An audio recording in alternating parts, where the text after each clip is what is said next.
logique, j'ai affaire à des assertions, et H, G, F, K sont quatre fonctions de R vers R, et il faut donner leur négation. Donc pour tout x appartenant à R, H de x est différent de 0, je vais le nier. Donc il existe au moins un x appartenant à R, tel que H s'annule, c'est-à-dire tel que H de x est égal à 0. Il suffit qu'il y en ait un seul pour que cette assertion soit fausse. Passons à la B. On nous dit pour tout m strictement plus grand que 0, il existe un a strictement plus grand que 0, tel que pour tout x supérieur ou égal à a, g de x est supérieur ou égal à m. Là, c'est algorithmique encore une fois. Il existe donc un m strictement plus grand que 0, tel que pour tout a strictement plus grand que 0. Il existe un x supérieur ou égal à a, tel que mon g de x ne sera plus strictement plus grand que m, mais inférieur ou égal à m. Passons à la C, mais pour la C, je vais quand même donner quelques explications. Donc on a la forme P implique Q. Et là, je répète que P implique Q. Cette implication, et là, ça renvoie vraiment aux tables de vérité. Cette implication est équivalente à non P ou Q. Donc si je veux nier cette implication, je dois nier cette union.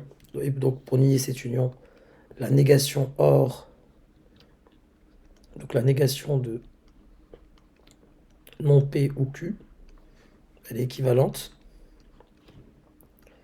à P et non Q. Ainsi, la négation de cette assertion-là, elle est ici. Ainsi, le pour tout x appartenant à R va devenir il existe un x appartenant à R. Mon P ici, j'y touche pas, P reste P, donc j'ai toujours K de x strictement plus grand que 0. Et, et, le contraire, donc et non Q, donc x étant inférieur ou égal à 0, ça va me donner x strictement plus grand que 0. Vraiment à revoir, hein, c'est la clé ici. Hein. Pour nier P implique Q, il suffit de nier non P ou Q. C'est-à-dire, ça va vous donner P et non Q. Passons donc à la D. On continue de manière algorithmique. Pour tout epsilon strictement plus grand que 0, donc il existe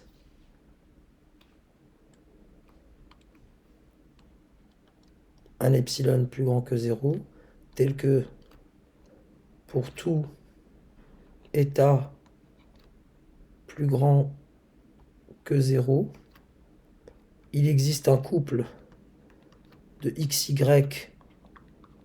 en i carré, bon, tel que, donc celui-là je touche pas, j'aurai à la fois la distance entre x et y inférieure ou égale à état, et la négation de cette partie-là, c'est-à-dire la distance entre f de x et f de y va être strictement plus grande que epsilon.